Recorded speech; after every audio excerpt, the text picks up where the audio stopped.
আসসালামু আলাইকুম। আজ আমরা তোমাদের ফার্স্ট ইউনিটের দ্বিতীয় চ্যাপ্টার সপুষ্পক উদ্ভিদের যৌনজনন এটা আমরা আজ শুরু করব। আমরা সপুষ্পক মানে কি, যে পুষ্পযুক্ত অর্থাৎ যে সমস্ত উদ্ভিদের ফুল হয় তাদেরই আমরা সপুষ্পক উদ্ভিদ বলি।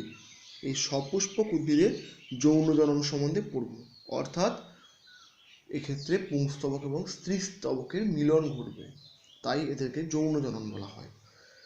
এই সপুষ্পক ফুল কি? ফুল হচ্ছে উদ্ভিদের জনন অঙ্গ, যার মাধ্যমে তারা যৌনজনন সম্পন্ন করে পুংগ্যামেট এবং স্ত্রী গ্যামেটের মিলনের ফলে। এই ফুল আমরা জানতে গিয়ে আমাদের বেশ কিছু ফুলের প্রকারভেদ সম্বন্ধে জানতে হবে। যেমন ফুলকে আমরা স্তবকের উপস্থিতিতে দুটি ভাগে ভাগ করি, সম্পূর্ণ ফুল আর হচ্ছে অসম্পূর্ণ ফুল। সম্পূর্ণ ফুল কাকে বলে? যে সমস্ত ফুলের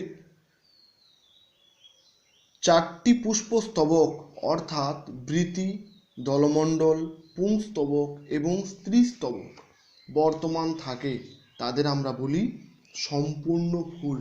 যেমন উদাহরণ হচ্ছে জবা, হিবিস্কাস রোজা সাইনেনসিস, যার সায়েন্টিফিক নেম। এরপর আসবো আমরা অসম্পূর্ণ ফুল। সম্পূর্ণতে কি হলো না, চারটে স্তবক বর্তমান।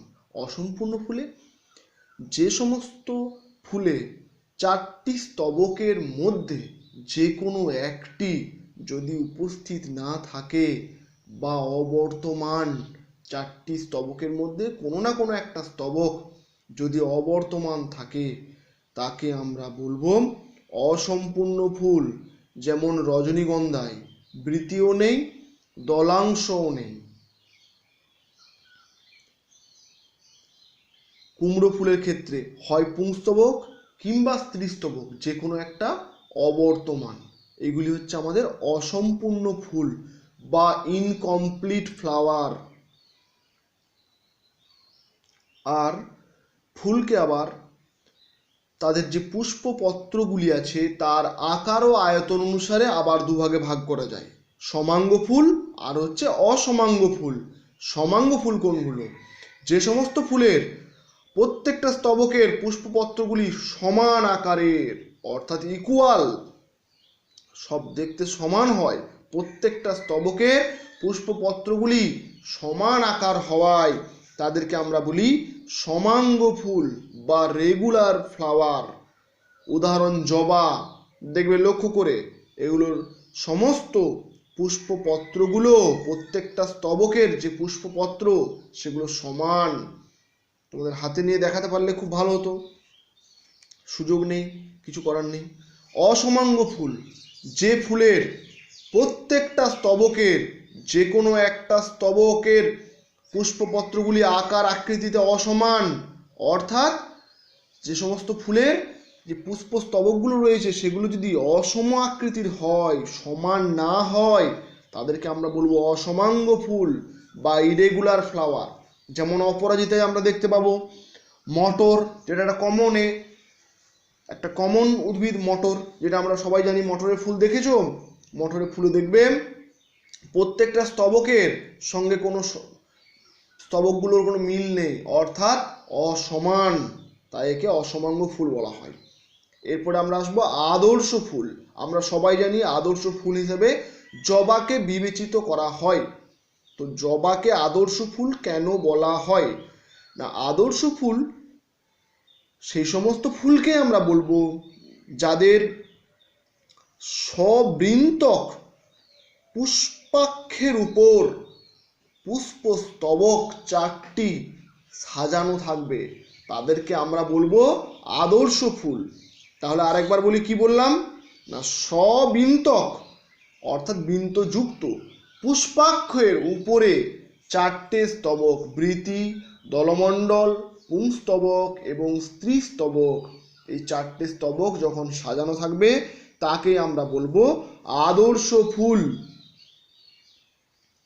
এই আদর্শ ফুলের প্রত্যেকটা অংশ অল্প অল্প করে আমি বর্ণনা করব।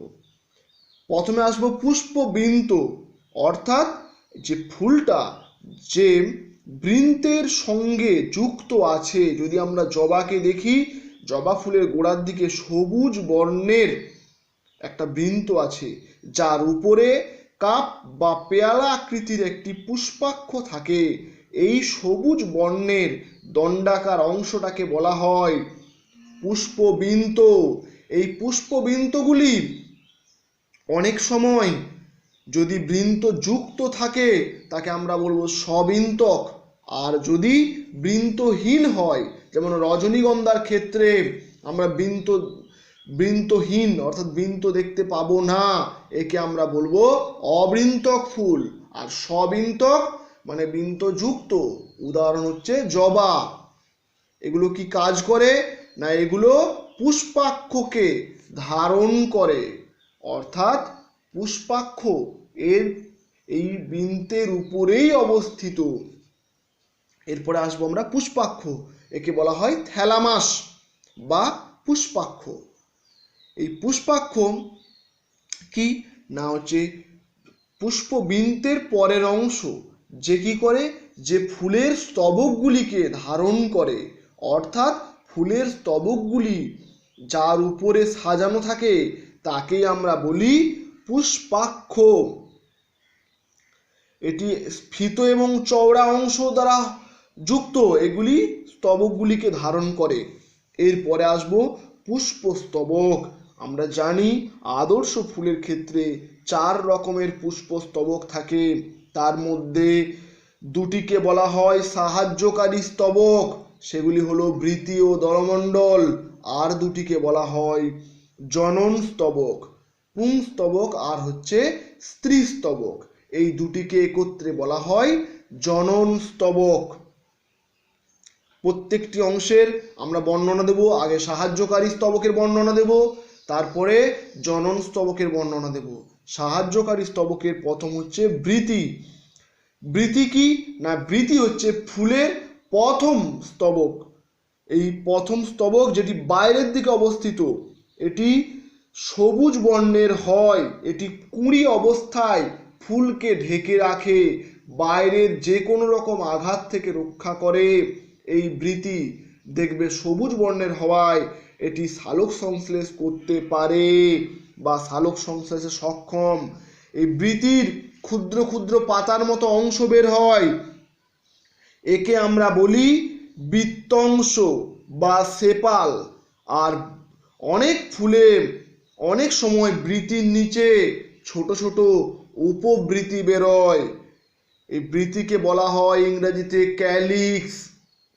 আর এই যে বৃতির নিচে যে সমস্ত ছোট ছোট অংশগুলো বেরোয় একে বলা হয় উপবৃতি বা এপিক্যালিক্স।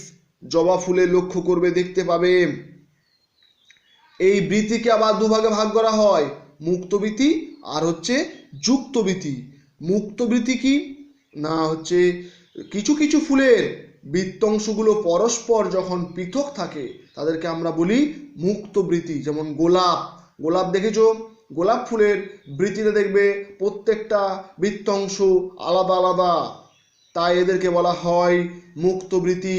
আবার আমরা যদি দেখি জবা বা ধুতরই, তখন দেখব এই বৃত্তংশগুলো পরস্পর সংলগ্নভাবে বা যুক্ত বা জোড়ভাবে অবস্থান করছে, তাই এদেরকে বলা হয় যুক্তবৃতি। কাদের দেখতে পাবে? জবা এবং ধুতরাই দেখতে পাবে। এরপরে আমরা আসব দলমণ্ডল। এটা ঠিক বৃতির ঠিক ভিতরে, যেটা রঙিন পোকামাকড়কে আকর্ষণ করে, যাদের ইন্টারাকশন যোগায়। এই আকর্ষিত রঙিন বা সাদা বর্ণের যে স্তবকগুলো সাজানো থাকে তাদেরকে আমরা বলি দলমণ্ডল বা করলা। এই দলমণ্ডলগুলো সুমিষ্ট গন্ধযুক্ত হওয়ায় পোকামাকড় কীটপতঙ্গকে আকৃষ্ট করে। এই দলমণ্ডলের প্রত্যেকটা অংশকে বলা হয় দলাংশ বা পাপড়ি বা পেটাল। এই দলমণ্ডলকে আবার দুভাগে ভাগ করা হয়, মুক্ত দল আর হচ্ছে যুক্ত দল। তাহলে আমরা যেমন মুক্তবৃতি আর যুক্তবৃতি দেখেছিলাম, ঠিক তেমনি অর্থাৎ এই পাপড়ি বা দলাংশগুলো যদি মুক্তভাবে বা পৃথক পৃথকভাবে অবস্থান করে তাকে আমরা বলবো মুক্তদল। উদাহরণ সর্ষে গাছে লক্ষ্য করবে সর্ষে ফুলের পাপড়িগুলো ছড়ানো যেন চারিদিকে, একসঙ্গে যুক্ত নয়, তাই এদেরকে আমরা বলি মুক্ত দল। আর যুক্ত দল আমরা দেখব ধুতুরো গাছে। ধুতুরা ফুলে যদি দেখি আমরা সাদা রঙের ফুলটা, কিন্তু ফুলটা একটা কনিক্যাল ফ্লাক্সের মতো। কারণ ফ্লাক্স কেন হলো? কারণ এর দলাংশ বা পাপড়িগুলো পরস্পর যুক্তভাবে অবস্থান করছে, তাই এগুলোকে আমরা বলছি যুক্ত দল। এগুলোর কাজ কি? এই দলমণ্ডলের মূল কাজ হচ্ছে সুমিষ্ট গন্ধযুক্ত এবং রঙিন হওয়ায় কীটপতঙ্গকে আকৃষ্ট করা। তার ফলে কীটপতঙ্গ এলে কি হবে না, তাদের পায়ে এবং ডানায় পরাগ রেণু লাগবে, তার ফলে পরাগ যোগ বা পরাগ মিলন ঘটবে। আর কি করে? আর হচ্ছে পুংস্তবক এবং স্ত্রীস্তবককে রক্ষা করে, কারণ এর ভিতরেই তো আমাদের পুংকেশর চক্র এবং গর্ভকেশর চক্র অবস্থান করে। এরপরে আসবো আমরা পুংস্তবক। পুংস্তবক হচ্ছে ফুলের তৃতীয় স্তবক, অর্থাৎ দলমণ্ডল যে পাপড়ি ছিল তার ভিতরের দিকে অবস্থান করে। এই ভিতরের দিকে পুংস্তবক থাকে, আর পুংস্তবকের প্রত্যেকটা অংশকে আমরা স্ট্যামেন বা পুংকেশর বলি। এই পুংস্তবক তোমরা জানো, ক্লাস 10-এ পড়েছো, পুংস্তবক দুটি অংশ নিয়ে গঠিত। কি কি? এক হচ্ছে পুংদণ্ড আর পরাগধানী। পুংদণ্ড কোনটা? না, পুংকেশরের যে লম্বা দণ্ডাকার অংশটা যে পরাগধানীকে ধারণ করে তাকে আমরা বলি পুংদণ্ড। নিচের দিকে সরু দণ্ডাকার অংশ, আর এর মাথায় যেটি থাকে সেটি হচ্ছে পরাগধানী। এই পরাগধানী সাধারণত দুটি খণ্ডক নিয়ে গঠিত। আমরা দুটি পরাগ থলি নিয়ে গঠিত এই পরাগধানী। এর মধ্যে পরাগ রেণু থাকে। এই পরাগ রেণুগুলোই মিলনে বা পরাগ যোগে সাহায্য করে। এই পরাগ রেণুর উপর ভিত্তি করে উদ্ভিদ তার যৌন জনন সম্পন্ন করে। এই পরাগ থলি ভিত্তিতে আমরা অনেক সময় যদি দুটি পরাগ থলি দেখা যায় তখন তাকে আমরা বলি মনোথিকাস, আর যদি চারটে পরাগ থলি থাকে তাকে আমরা বলি ডাইথিকাস, অর্থাৎ জোড়ায় অবস্থান করে। তাই এক জোড়া হলে এক জোড়া অর্থাৎ মনোথিকাস মানে দুটি পরাগ থলি, এবং ডাই মানে দুটো অর্থাৎ ডাইথিকাস মানে চারটি পরাগথলি, আর মনোথিকাস মানে দুটি পরাগথলি। এই পরাগথলিগুলো এপিডার্মিস দ্বারা পরিবৃত থাকে, অর্থাৎ এই পরাগথলির দেখো ছবিতে লক্ষ্য করবে পরাগথলির একেবারে বাইরের দিকে যে স্তরগুলো আছে যা আবরণ বা আবৃত করে আছে তাকে আমরা বলি এপিডার্মিস। এই এপিডার্মিস দ্বারা বেষ্টিত থাকে এই পরাগথলি মাইক্রোস্পোরাঞ্জিয়ামগুলো আর্কিস্পোরিয়াল কোষ থেকে সৃষ্টি হয়। তোমাদের অনেক সময় এমসিকিউতে প্রশ্ন আসে পরাগথলিগুলি কোন প্রকার কোষ দ্বারা গঠিত? উত্তরটি হবে আর্কিস্পোরিয়াল কোষ দ্বারা গঠিত। এই আর্কিস্পোরিয়াল কোষ থেকে সৃষ্ট হয় পরাগথলিগুলি। এই ধরনের পরাগথলিগুলিকে মাইক্রোস্পোরাঞ্জিয়াম বা মাইক্রোস্পোরাঞ্জিয়াম ইউস্পোরাঞ্জিয়েট বলে। এই পরাগথলিগুলিকে ইউস্পোরাঞ্জিয়েট বলা হয়।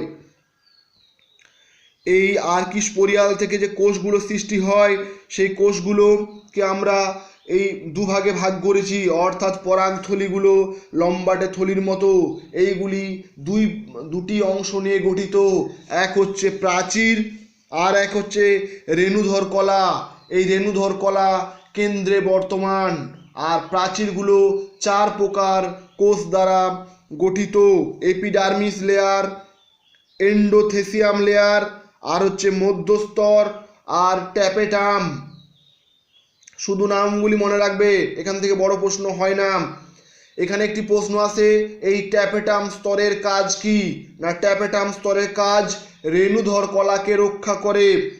রেণু মাতৃকোষ যেগুলো থেকে কি হবে, যেগুলো থেকে পুং রেণু সৃষ্টি হবে, সেই রেণু মাতৃকোষকে পুষ্টি যোগান দেয়। এই ট্যাপেটাম স্তর এর কাজ পড়ে 2 নম্বরের। এই ট্যাপেটাম 2 প্রকার কোষ দ্বারা গঠিত, এক হচ্ছে অ্যামিবয়েড কোষ, আর এক প্রকার হচ্ছে ক্ষরণকারী কোষ। এই অ্যামিবয়েড কোষগুলো আর ক্ষরণকারী কোষ নিয়ে গঠিত ট্যাপেটাম স্তর। আর এই ক্ষরণকারী কোষগুলো এক ধরনের ফ্যাট জাতীয় বস্তু ক্ষরণ করে, যা এর বহিঃপ্রাচীর বা এক্সাইন তৈরি করে। রেণুর বহিঃপ্রাচীর অর্থাৎ রেণুটা বাইরে যে আবরণ থাকে, প্রাচীর, তাকে গঠন করে এই ক্ষরণকারী কোষ। আর অ্যামিবয়েড কোষগুলো ক্যালোজ নামক উৎসেচক ক্ষরণ করে, যা রেণু চতুষ্টয়ের গঠনে কাজে লাগে। অর্থাৎ 4টে করে রেণু একসঙ্গে যুক্ত হয়ে রেণু চতুষ্টয় বানায়। এরপরে আমরা আসবো স্ত্রীস্তবক। স্ত্রীস্তবক বা গর্ভকেশর, এটা একটা ফুলের খুবই গুরুত্বপূর্ণ জননাঙ্গ, যেটা স্ত্রী জননাঙ্গ নামে পরিচিত। এটি গর্ভপত্র দ্বারা গঠিত। গর্ভপত্রগুলো যদি একটি গর্ভপত্র থাকে তাকে আমরা বলি মনোকার্পেলারি। যদি 2টি থাকে, বাই মানে 2, তাকে আমরা বলবো বাইকার্পেলারি। যদি 3টে হয়, ট্রাই মানে হচ্ছে 3, তাই একে বলবো ট্রাইকার্পেলারি। আর যদি 3-এর অধিক যদি থাকে তাহলে মাল্টি মানে অনেক, বহু। এই বহুল শব্দ মাল্টি অর্থাৎ মাল্টি কার্পেলারি বলা হয়। আমরা দেখতে পাই জবা ফুলের ক্ষেত্রে 5টি গর্ভপত্র নিয়ে গঠিত, অর্থাৎ 3-এর অধিক, তাই একে বলা হয় মাল্টি কার্পেলারি। এই স্ত্রীস্তবক টোটাল 3টি অংশ নিয়ে গঠিত। ভালো করে মন দিয়ে শুনবে, তাহলে এখানেই পড়া হয়ে যাবে। কি কি না হচ্ছে গর্ভমুণ্ড, গর্ভদণ্ড, গর্ভাশয় বা ডিম্বাশয়। প্রথমে আসবো আমরা গর্ভমুণ্ড কাকে বলে। গর্ভমুণ্ড হচ্ছে গর্ভকেশর চক্রের যে ডিস্কের মতো অংশ, যেটা মাথায় অবস্থান করে, অর্থাৎ মুন্ডুর মতো অংশ, যেটা সবার উপরে থাকে, তাই একে বলা হয় গর্ভমুণ্ড বা স্টিগমা। আর এর নিচে যে সরু দণ্ডাকার অংশ, যেটা পুংদণ্ডের ন্যায় দেখতে, তাকে আমরা বলি গর্ভদণ্ড। আর গর্ভদণ্ডের নিচে যেটি অবস্থান করে তাকে বলা হয় গর্ভাশয় বা ডিম্বাশয়। এই গর্ভাশয় বা ডিম্বাশয় ফলে পরিণত হয়, আর ডিম্বক এর ভিতরে অবস্থান করে। ডিম্বক, এই ডিম্বাণুগুলো নিষেকের পরে ডিম্বকগুলো বীজে পরিণত হয়। তাহলে কি বললাম, ডিম্বাশয় ফলে পরিণত হয় আর পরাগ মিলনের ফলে, আর ডিম্বকগুলি বীজে পরিণত হয়। এই ডিম্বকের বেশ কিছু অংশ আমরা বর্ণনা করে পড়ব। ডিম্বক কি কি অংশ নিয়ে গঠিত? না, ডিম্বকের আমরা দেখো যে ছবিটা দেখাচ্ছি সেটা লক্ষ্য করো। ডিম্বকের একেবারে গোড়ার দিকের অংশ, যা পুষ্পাক্ষের সঙ্গে বা অমরার সঙ্গে, অমরা মানে প্লাসেন্টা, অর্থাৎ যে পুষ্পাক্ষের মাধ্যমে মাতৃদেহের সঙ্গে যুক্ত থাকছে তাকে আমরা বলি অমরা বা প্লাসেন্টা। এই প্লাসেন্টা বা অমরার সঙ্গে যুক্ত থাকে তাকে আমরা বলি ডিম্বক বৃন্ত। ফুলের যেমন আমরা বৃন্ত দেখেছিলাম, ফুলটা তার ডালের সঙ্গে বা শাখা পোশাকার সঙ্গে বৃন্ত দ্বারা যুক্ত থাকছে, ঠিক তেমনি এই ডিম্বক অমরার সঙ্গে যুক্ত থাকছে ডিম্বক বৃন্ত দ্বারা।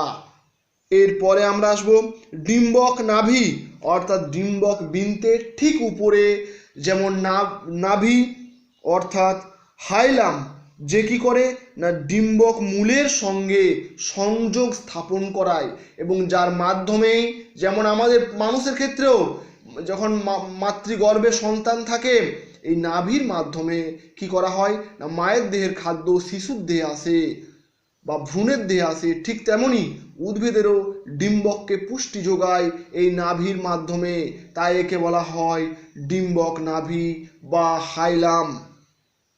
এরপরে আসবো ডিম্বক মূল বা চলজা।